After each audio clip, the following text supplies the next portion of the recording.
आचार्य जी कहते हैं एकांत साधु के जीवन में पवित्रता लाता है। तीर्थंकर जंगल में चले जाते हैं, कोई नहीं है, प्रकृति है, चिड़िया है वहां से देख रही होगी, तू देख ले, सांप कंधे से देखते हुए निकल जाए तू भी देख ले, शेर सामने आकर के दहाड़ मार करके देख ले तू देख ले। इंसान नहीं होना चाहिए केवल ज्ञान की प्राप्ति में। नरसिंह भी नरसिंह से डरते हैं, तीर्थंकर तक को एकांत की जरूरत पड़ती है। कितनी बड़ी बात है। जिस तीर्थंकर के साथ तय है कि इनको मोक्ष होगा, जिस तीर्थंकर के साथ तय है कि जिनका गर्भ कल्याणक बना लिया, जन्म कल्याणक बना लिया, तब कल्याणक बना लिया, अब तब कल्याणक बनाने के बाद वो तीर्थंकर अपने ही घर में ऊपर के खंड में चले जाते, वहीं पे बैठ करके समाहित कर लेते। आप तो तीर्थंकर हैं, आपको तो नियम से केवल ज्ञान होना है, अब इस चक्कर में जंगल क्यों जा रहे हैं। तो तीर्थंकर भी कहते हैं प्राथमिक दशा में तीर्थंकर को भी एकांत चाहिए। एकांत में खुद का अन्वेषण करने का मौका मिलता है, और मंदिर में अगर आपको एकांत मिल जाए तो आपका धर्म ध्यान छूट जाता है। पंचम काल की बरिहारी है, दो के बिना धर्म ध्यान नहीं होता, अकेले नहीं कर सकते। कोई घर में छोटी बहन भी आ जाएगी ना मायके से, तो फिर तुम्हारा मंदिर में अच्छी पूजा हो जाएगी, लेकिन अकेले बैठ करके पूजा ढंग से नहीं होती। गिने चुने लोग हैं ये ढंग से बैठ करके अकेले में पूजा कर लें। दो चार आदमी, माली भी रहेगा तो तुम अच्छे पुजारी रहोगे, लेकिन अगर माली भी नहीं है मंदिर के अंदर, पूजा में भी प्रश्नवाचक चिन्ह खड़ा होता है। तो आत्महित के लिए जो ये भाव मिला है, इसमें सम्यक दर्शन आय सांभुवत, चारित्र कुछ ऐसा किरदार हो कि तुम्हारा बाहर का कैरेक्टर और अंदर का कैरेक्टर एक हो, डिप्लोमेसी ना हो। समय सागर जी महाराज जी एक बहुत अच्छा उदाहरण देते थे हम लोगों को। 3 आदमी जा रहे हैं और पेड़ की शाखा पर एक जानवर बैठा है।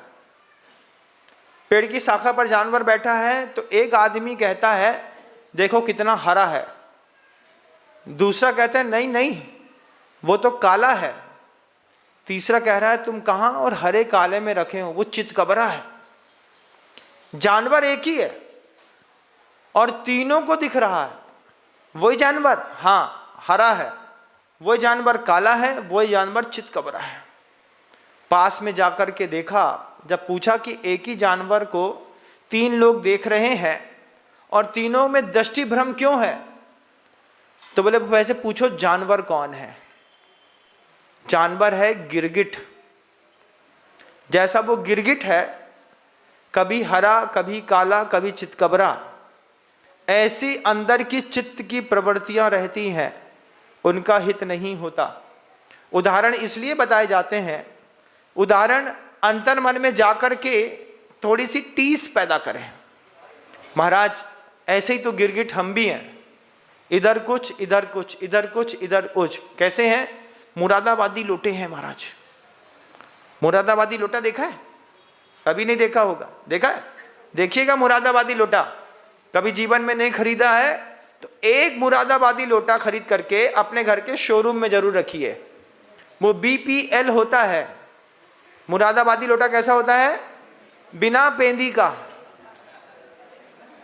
पेंदी होती है तो टिक जाता है इंसान, लोटा भी टिक जाता है, लेकिन मुरादाबादी लोटे BPL होते हैं, बिना पेंदी के लोटे होते हैं। लुढ़कते ही रहते हैं, लुढ़कते ही रहते हैं, लुढ़कते ही रहते हैं। और क्या करते हैं महाराज, उसका जो लुढ़क जाए उसका क्या जीवन में काम है? उसका भी काम है। हमने देखा एक नदी में, जगह का नाम नहीं बताऊंगा, तांबे का मुरादाबादी लोटा लेकर के लोग जंगल जा रहे थे। हमने कहा ये क्या है? उन्होंने कहा ये मुरादाबादी लोटा दोष मुक्त कहलाता है। हमने कहा कैसा दोष मुक्त है?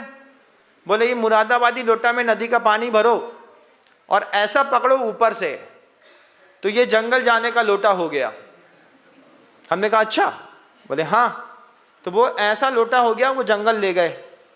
अब जंगल हुआ उसी लोटे से, उसी नदी से उसको धो, उसके बाद उसमें पानी भरो और नीचे से पकड़ो, तो ये क्या हो गया? वही हो गया जो आप समझ रहे हैं। बिल्कुल वही। फिर ये जो है चढ़ाने के लिए हो गया।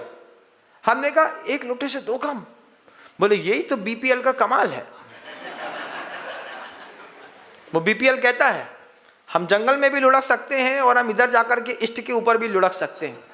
हमने कहा त्राहिमाम त्राहिमाम त्राहिमाम। ऐसा अगर आप में से भी कोई बीपीएल है तो आत्महित नहीं होने वाला।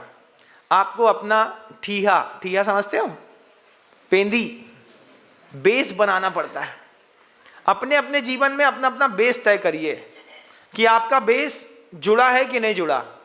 मंदिर जी में भी आते हैं तो ऐसा तो नहीं कि बीपीएल है, बीपीएल नहीं है महाराज। हम सिर्फ शांतिनाथ भगवान के भक्त हैं। शांतिनाथ भगवान की सेवा में जो होगा सब करने तैयार जो लोग खड़े रहते हैं, इनका तो ठीहा दिखाई देता है।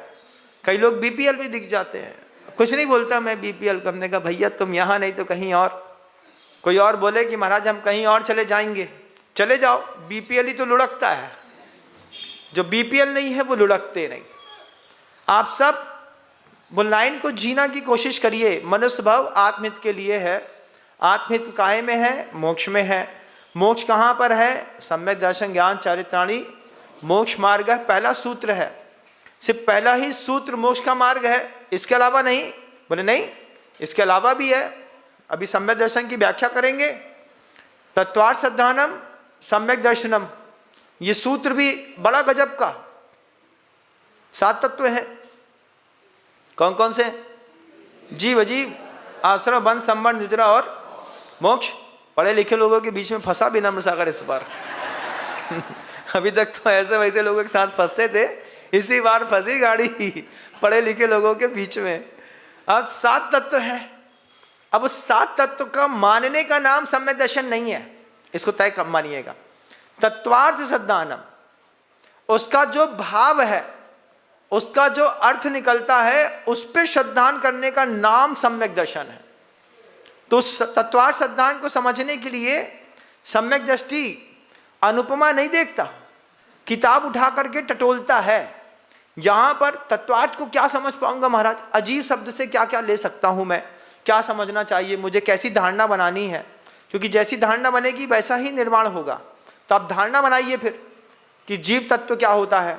जीव पे सिद्धांत नहीं, जीवार्थ में कहाँ पे है, इसके अंदर क्या है, किसके माध्यम से इसका विकास होता है, कैसे इसका नाश होता है, प्रकृतियाँ कैसे मिटती हैं, आश्रव कैसे होता है।